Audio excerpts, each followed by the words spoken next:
silence. It's cute. It's casual. Yeah. It's real life. It's real estate in real life.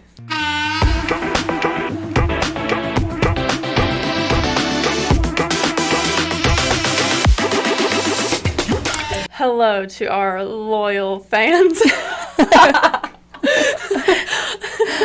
Third episode, loyal fans. It's Emily And Dawn. with Real Estate in Real Life. Keeping it real today. Emily's making me do a podcast, and I got wet hair, a sick kid, but that's just part of it. Well, Lagan a second ago was pumping, so we've really got a lot of real life over here. Well, it's so hard to find you not running around. So here we are. And you still look good, so it's okay.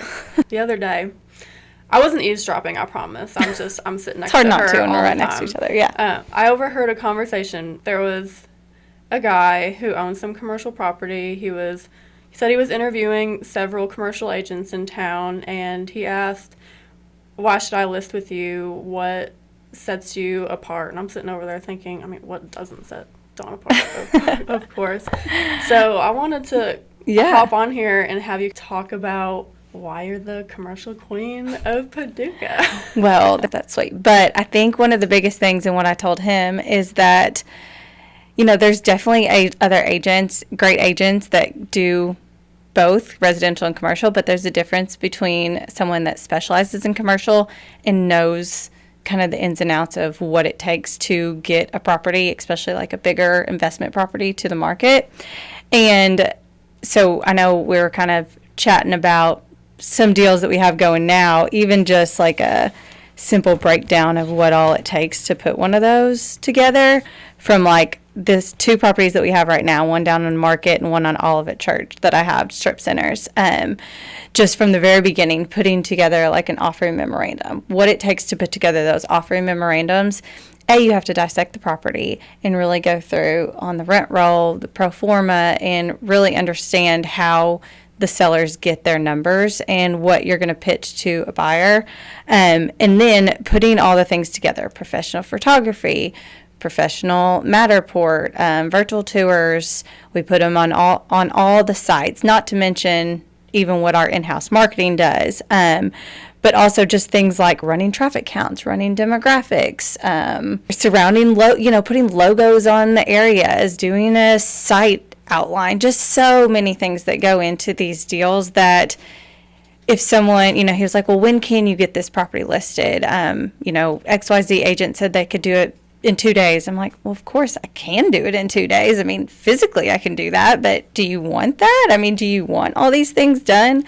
I spend thousands of dollars on marketing even before we bring something to the market. You see that firsthand. Mm-hmm. And I think that's something totally different that people don't understand if you don't do commercial real estate, what all kind of goes behind the scene. And that same goes into with like luxury houses and bigger properties too, is often another thing. And that kind of brings me to, we're not just marketing to Paducah, Kentucky. A lot of these agents, they're great at marketing to local clientele, but when you have these high-end, multi-million-dollar properties, there's not a lot of people right here local that can. You have to know how to target. Kind of you have to market nationally, even internationally. We've done some deals internationally. We recently had a closing where we had to arrange a closing in, I think it was Dubai, where the closing happened, which was crazy. But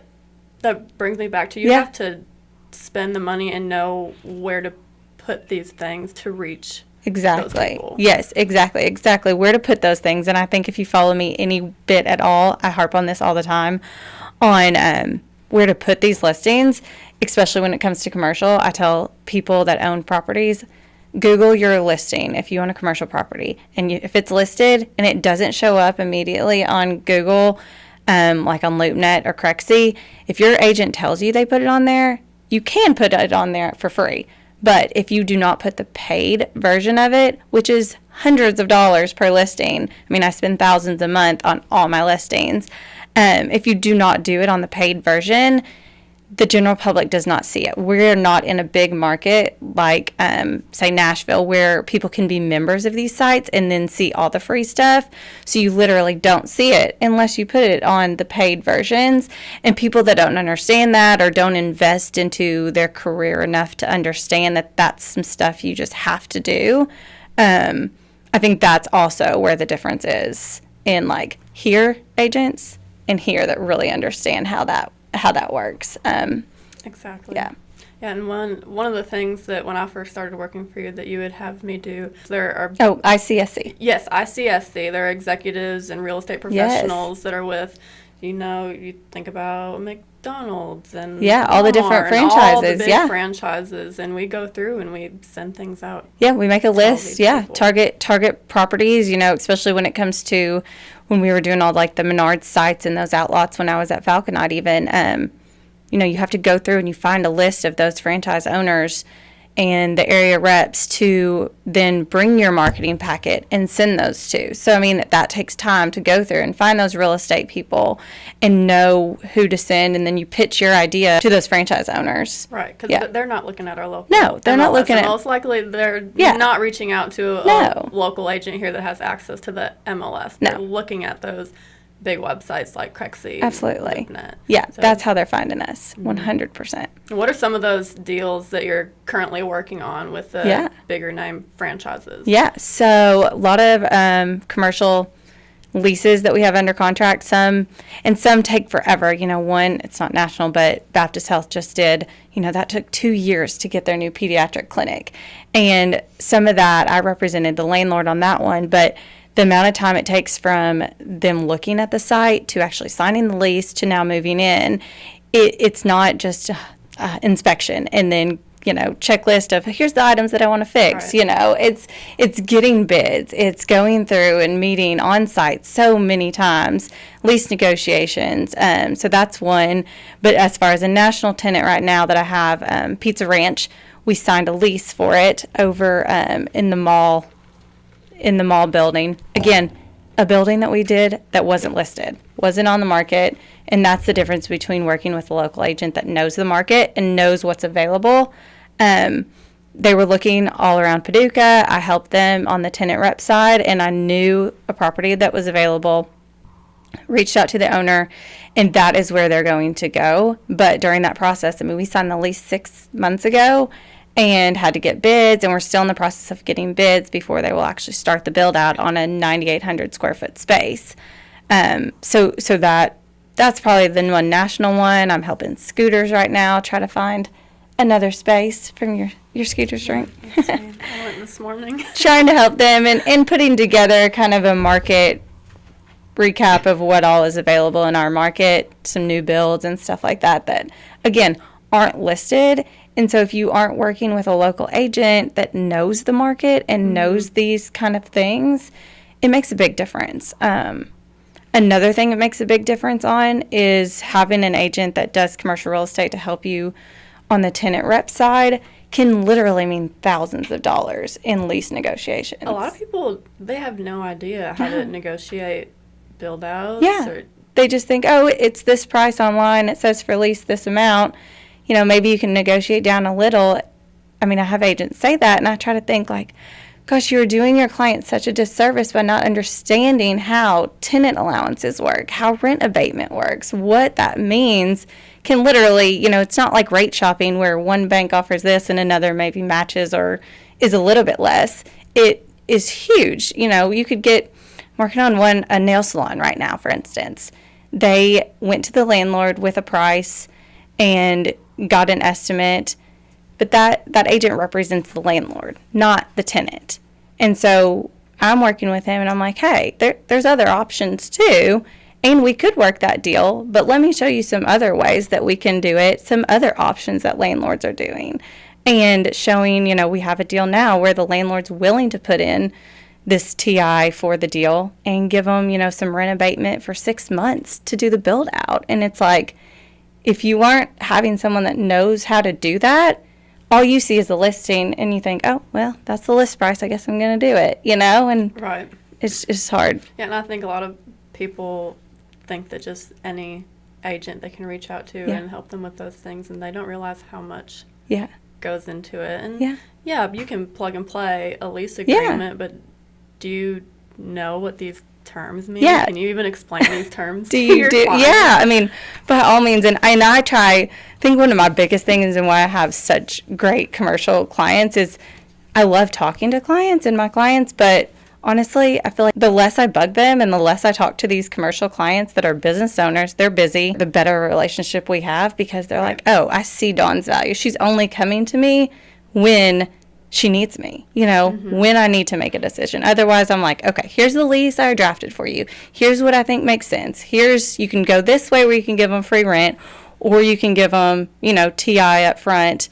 And it just depends. It depends what your clients need, what they want, do they want to invest a lot up front? Would they rather give a little bit of free rent and not have as much cash invested? So just so many things that and it just takes doing it. I mean, I've just done it for 10 years, and Right. learning. When I started with Falconite, I would just ask Mike, Nikki, Angela, hey, can I just sit in these deals? Can I just learn how to do it? And that's where you really learn is no deal was ever too small. I mean, so many deals I did were just single little office spaces, but you learn by doing it. And that's where, well, really in anything, I think you do that. But I think in commercial especially, you have to see how it's done and learn it to get it. Now, I have a question. So I think you're a master negotiator and you can hang with the best of them.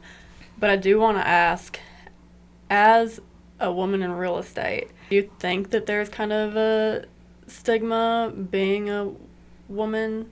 Oh, I think so. When people tell me I recently got a deal, the post office, for instance, the USPS, Yep, I remember that 17,000 square feet. He told me that he was interviewing, and of course, he told me which agents he was interviewing, and that's great. But they were all men, and I thought I really have to prove myself, not just pitch what I'm going to do, but show my stats. I mean, and that's where I think I really try to show is okay. I'm not just telling you I know what I'm doing. Like, look and see. Here's the track record. Here's where I can help, and that's what I try to do with all our girls, here, even though maybe you guys haven't sold or one of them haven't sold as many commercial deals, it's like I'm always there to be part of it and happy to. And I don't know everything, but I know a lot in this game, and especially in our market, how it works. So yeah, by all means though, I think that makes a big difference. I'm not usually competing with a bunch of women on these commercial deals. Right. And I think as soon as you speak, people respect you and they're like, yeah, she knows what but she's there's doing. definitely, I mean, commercial real estate, when you go to these conferences and stuff, it's big time men in the industry. Kind of a little bit harder to get the door open. Yeah. But once the door's open, what kind of deals do you have coming to market? And tell me a little bit about what you're currently doing to get those ready. Well, I've been so crazy busy. It seems like I have so many deals, and while I'm in the office and just really like getting it ready to market. So several just super high level, small recap. Some deals we have going, in luxury. The more luxury side of it is a house coming up around 1.3 in St. Andrews that we're getting all the things ready for. It takes a couple of weeks to get all the marketing ready to go. Another listing over in St. John area will be anywhere from $700,000 to $7 million that people can do from 10 acres all the way to 415 acres, and then 13,000 square feet house, a 6,000 square foot man cave, shop, just so much stuff that takes to get all that ready. In Southern Illinois, I have a cabin plus 200 acres coming up. That'll be around 1.6.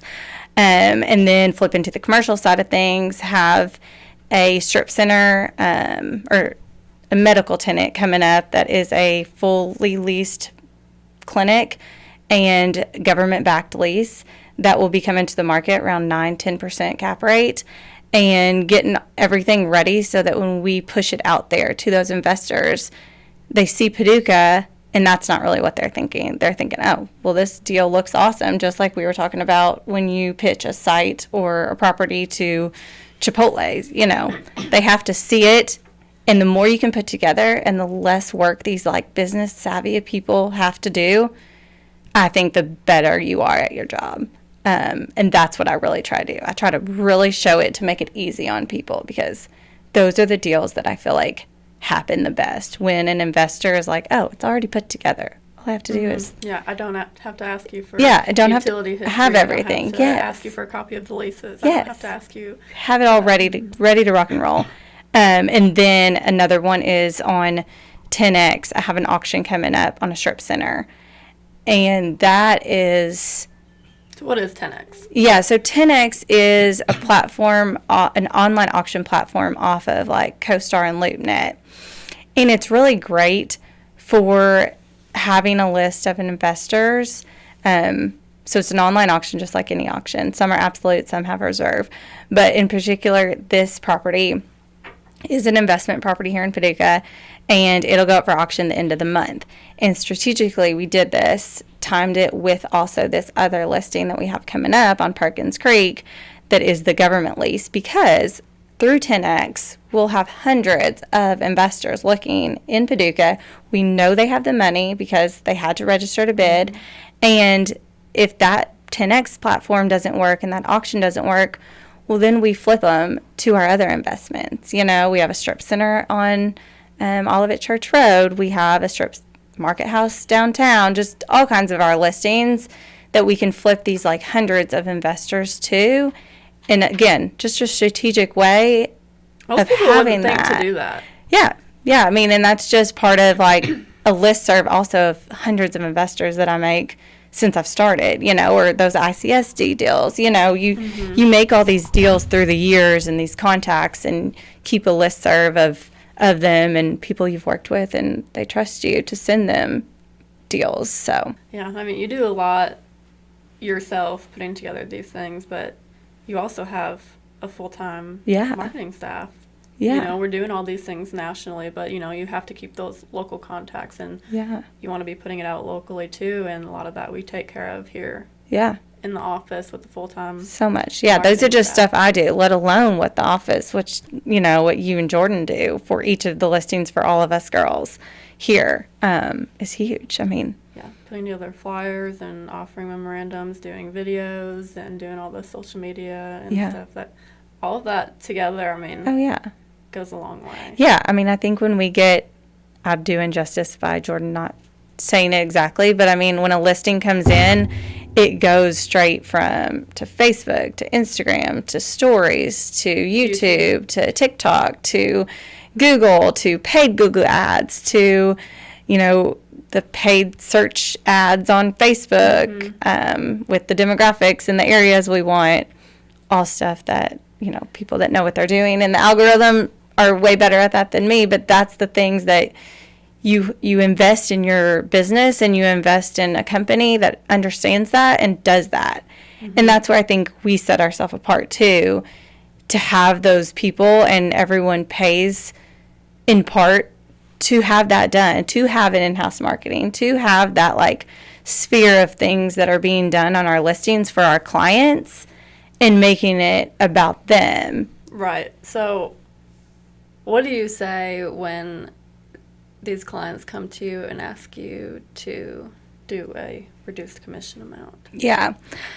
Yep. So especially when it comes to commercial real estate, you know, I'm like, you know, I can do that, and I can reduce it, but do you want that? Do you not want these things? And then I go through and I explain the amount of money, the investment in these things. People just don't realize how much you're spending on all that. We haven't even mentioned our signs. Yeah. Oh my gosh. Yeah. We could own a sign company. Huge shed full of signs. And you're always, you know, having Justin, our husband, going and putting up these massive signs. Yeah. I mean, you don't put up a 18 by 24 inch sign on a commercial land, and that's the difference too. Is, you know, sometimes $1,000 to $2,000, depending on how big the land is. You have to do a custom sign for it, and that's I mean, just for signs alone, we'll go out and kind of search around the site and see, do we need a banner? Do we need how big absolutely. Can we do? And by no means do you ever just. I typically never use just a basic sign on a commercial listing, especially an investment property. Just doesn't make sense. Right. To do. So you have to do a lot of custom stuff. So when people talk about reducing commission, I just go through and explain it. And typically it's never, people don't understand. People are like, oh, I didn't realize that all goes into it. I didn't realize it cost that. And same, even with all the changes in the industry right now, I mean, I still think it's so important to offer other agents, commissions to bring them in. I don't want to use the reduction to reduce other agents' value and bringing in buyers, because it's just as important. But I think that it's just education to me when it comes to people asking to reduce commission, especially in anything, commercial real estate or not. It comes down to education and people understanding what it takes, Right. They're business people. They get it. They own businesses. They know that no one's paying me to invest thousands of dollars on their listing unless their listing gets sold. I'm not getting paid unless it gets sold. So I feel like you've really built a team to where if you need help on a deal, because you have how many commercial listings right now? Oh gosh, 30 plus. I mean, yeah, you can't do it. No, I can't do it alone. Absolutely not. I feel like you've done really well at building a team of agents. Yeah. That also excel in the commercial industry. I mean, working alongside you, my very first deal was a commercial lease. Yeah, you could totally do it. Every single one of the girls here at Arnold could totally sell any deal that we have. And I try to really go over, some of the girls will just sit and we'll talk about how each of these deals work. And I try to tell them, even your smallest deals, you have to do all these things when it comes to this. And yeah, of course, I mean, I have a 4-year-old. She's sick today. I'm in here. I have to do things, but I know I could hand the baton to any of the girls and they could totally handle it. And that's where I think it's so important, having a team and having a local team that we have built here to really understand this. And I try to think of every of the girls that we've added here, like, are they someone that if I was not there handling that client, could I hand it to them and that client feel like they're getting the same service that they were getting with me? Mm-hmm. And that's my goal. I want them to be able to do these deals just as much as I can. I love doing co-listings with everyone because everyone's busy. I mean, and I think we kind of pitch it on that you kind of get 2 for 1 on a lot of these deals, and buyers or tenants and sellers are kind of winning by that team atmosphere. Mm-hmm. That sets us apart a little bit from these bigger companies. And not to say national companies aren't great, but in our local market, it's just different. Having a local team of agents that work together cohesively, that know the market. Anytime we message like, hey, what about this building? One of the girls was saying they had a client interested in this commercial building. It looked vacant. I guarantee one of the 14 of us is going to know about that commercial building and be able to help make that deal happen. Right. And you're always there. I think you've done a great job of nurturing that environment where we want to learn. And we can just sit in here and listen to you on a phone call and learn so much. And afterwards, you'll explain what all you were doing during that phone call. And I think that's huge, helping us learn and helping us get comfortable. Yeah, and that's how I learned. So, I mean, the girls that don't come in here necessarily that aren't as new, it's because they now know how to do it, where mm-hmm. somehow you got to learn. And that's what I was saying at the beginning is like a track record to show our history just shows, just legitimacy to a deal. I didn't get it right when I first started, and that's why I think it's so important to... You can't just take a course and expect to know all these things. You have to do real estate in real life. Yes, exactly. you keep it real and learn, but I think that's what's so cool, and I think we're growing so much in that atmosphere of everyone starting to really hone in on these commercial deals, these luxury deals. I mean, that necessarily wasn't mainly where I'm at, is the commercial, more luxury, big land kind of things. But it's all a team. I couldn't imagine doing it by yourself. I wouldn't want to. It wouldn't be near as much fun. I love co-listing and doing deals together. It's the way more fun. All right. Is your hair dry yet? No. Our whole podcast, my hair's still wet. Good thing I don't have any meetings today. I know you're busy, so thank you for taking the time. Yeah, it's fun. Keeping it real. Yeah, keep it real. They got to see our sign. Brand new. What do you think? Let us know. Let us know what you want to hear next. Yeah, I think we've got one, real estate horror stories. Oh, that'll be a good coming one. up. That's Especially with been Halloween. Yeah, that's been Got a some good ones. big request. So, Ooh, got some. that'll be fun some good stuff. ones. Fun. Let us All know right. what you want to hear. Thanks for tuning in, everyone.